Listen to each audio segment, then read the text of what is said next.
और बात middle east में तनाव की। देखिए, इजराइल पर ईरान के हमले के बाद से मिडिल ईस्ट में एक अलग ही खौफ पसरा हुआ है। इजराइल कब और कैसे ईरान को जवाब देगा, इसको लेकर अमेरिका, यूएन समेत दुनिया के तमाम देश चिंतित हैं।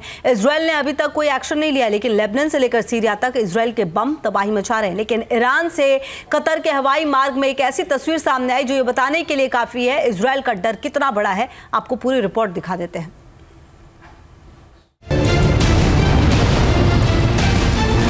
איראן שיגרה אתמול כ-200 טילים לעבר מדינת ישראל.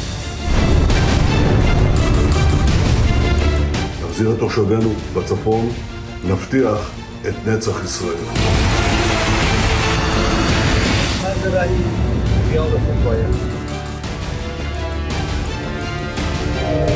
ईरान के हमले के बाद से ये डर बना हुआ है कि इजराइल कब और कैसे जवाब देगा।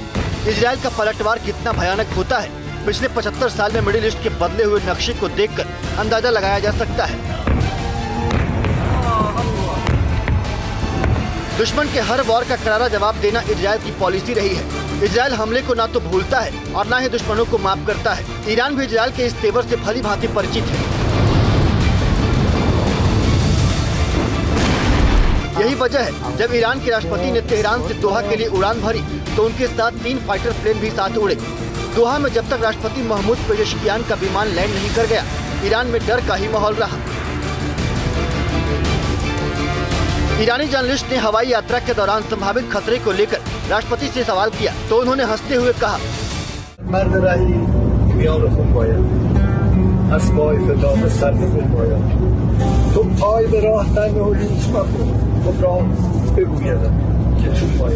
ईरान के राष्ट्रपति की कतर यात्रा का मकसद दोनों देशों में द्विपक्षीय समझौता है, लेकिन इजरायली हमले का डर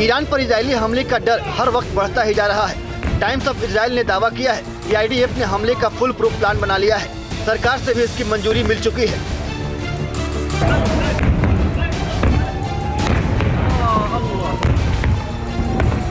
अखबार का दावा है कि बुधवार को पीएम नेतन्याहू ने ईरान के खिलाफ हमले को लेकर रक्षा मंत्री समेत आईडीएफ के बड़े अफसरों के साथ बैठक में हमले की रूपरेखा को मंजूरी दी। अखबार के मुताबिक इजराइल ईरान के गैस और तेल जैसे बुनियादी ढांचे के अलावा उसके परमाणु ठिकानों को निशाना बना सकता है।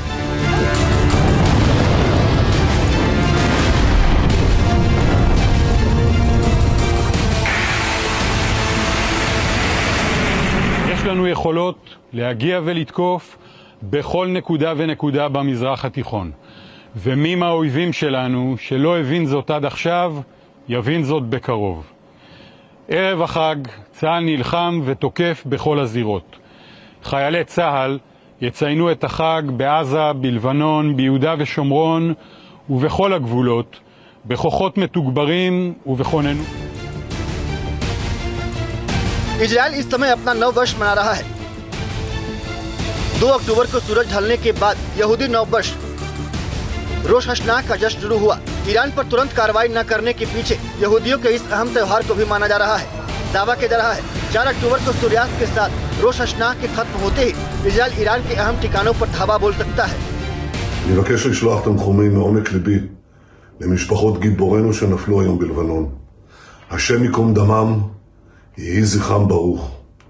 אנחנו בעיצומה של מלחמה קשה נגד ציר הרשע של איראן שמבקש להשמיד אותנו. זה לא יקרה, כי נעמוד יחד ובעזרת השם ננצח יחד. נחזיר את חטופינו בדרום, נחזיר את תושבינו בצפון.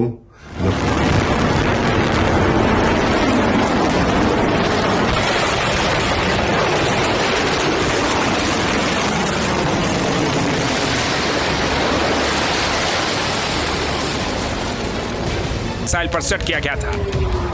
एक मिसाइल के गाइडेंस सिस्टम ने अपने अपने टारगेट को आसमान की ऊंचाई से ट्रैक किया और फिर ईरान से 2000 किलोमीटर दूर इजराइल के इन अहम ठिकानों पर यह मिसाइलें बरसी। ईरान ने एक साथ 200 मिसाइलों से हमला किया और इजराइल में भारी तबाही मचा दी। दावा है कि ईरान ने अपनी ताकतवर मानी जाने वाली फतेह 1 और फतेह 2 हाइपरसोनिक मिसाइल समेत कई दूसरी बैलिस्टिक मिसाइलों का भी इस्तेमाल किया,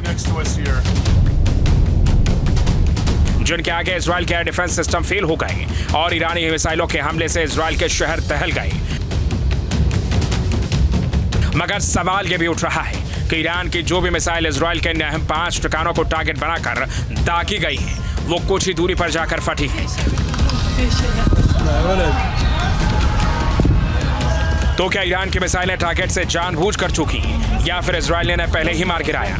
आखिर क्यों ईरान ने इजराइल के इन्हीं 5 ठिकानों को निशाना बनाया, तो ये समझना भी जरूरी है। मोसाद हेडक्वार्टर पर क्यों हमला किया गया? तेल अवीव के उत्तर में मौजूद मोसाद का हेडक्वार्टर पर ईरान के मिसाइल से मची तबाही की तस्वीर हमले की भयावहता को बयां कर रही है। देखिए इस तस्वीर को। मोसाद हेडक्वार्टर के पास जहां मिसाइल गिरी है, वहां बड़ा गड्ढा हो गया है।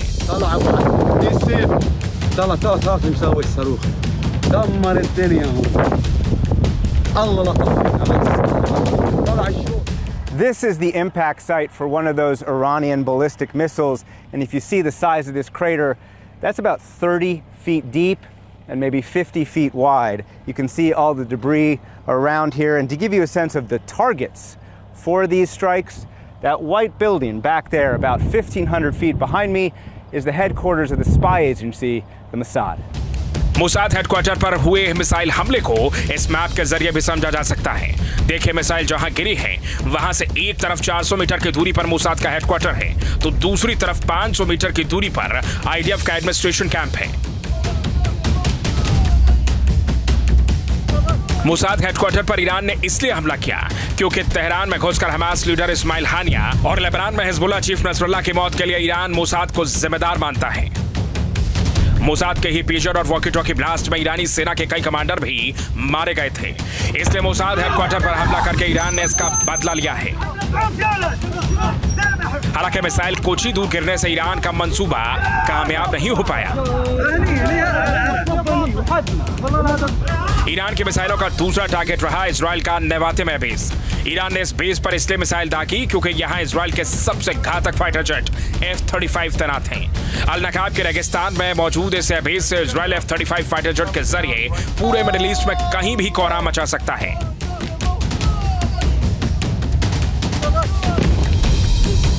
लेबनान में नसरुल्लाह को मारने में भी F-35 फाइटर जेट का अहम रोल रहा है। उसी ने नसरुल्लाह की कब्र जमीन में खोदी, जिससे ईरान में भी खौफ था।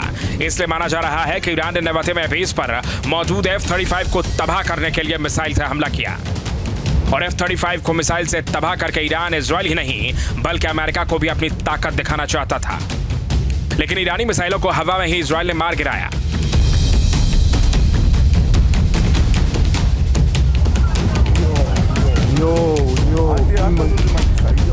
ईरान का तीसरा टारगेट रहा इजराइल का नेत्जरीम मिलिट्री बेस। इजराइल का ये बेस गाजा के राफा के पास है। राफा में इजराइल और हमास के बीच भीषण जंग छिड़ी है। इसी बेस से इजराइल की सेना और फाइटर जेट राफा में ऑपरेशन कर रहे हैं।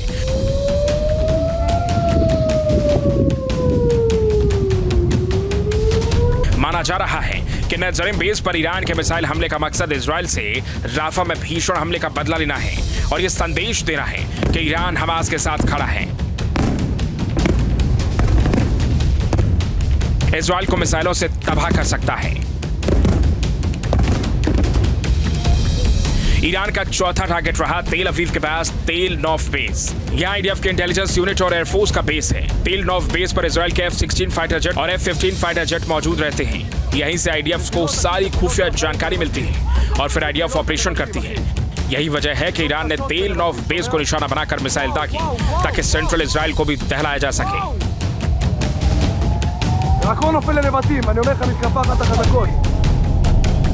ईरान ने इजराइल को सबसे बड़ा जख्म देने की पूरी प्लानिंग की थी। उसने नेगेव रेगिस्तान में बने डिमोरा न्यूक्लियर बेस पर भी मिसाइल से हमला किया। वो तो ऐन वक्त पर अमेरिका के थर्ड डिफेंस सिस्टम ने ईरानी मिसाइलों को भांप लिया और उन्हें तबाह कर दिया, वरना भारी तबाही मच सकती थी।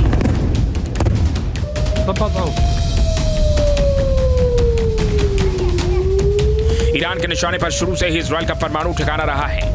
इसकी वजह भी साफ है, क्योंकि इजराइल के पास खुद तो परमाणु बम है, लेकिन वो ईरान को परमाणु बम नहीं बनाने दे रहा है, जिससे ईरान बौखलाया हुआ है और उसने इजराइल के परमाणु ठिकानों को तबाह करने के लिए मिसाइल से हमला किया है।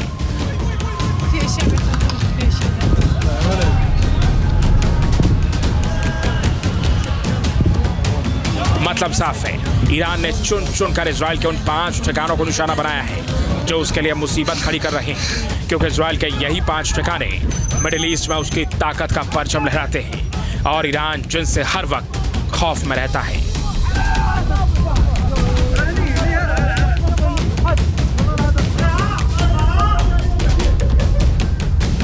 Team news nation.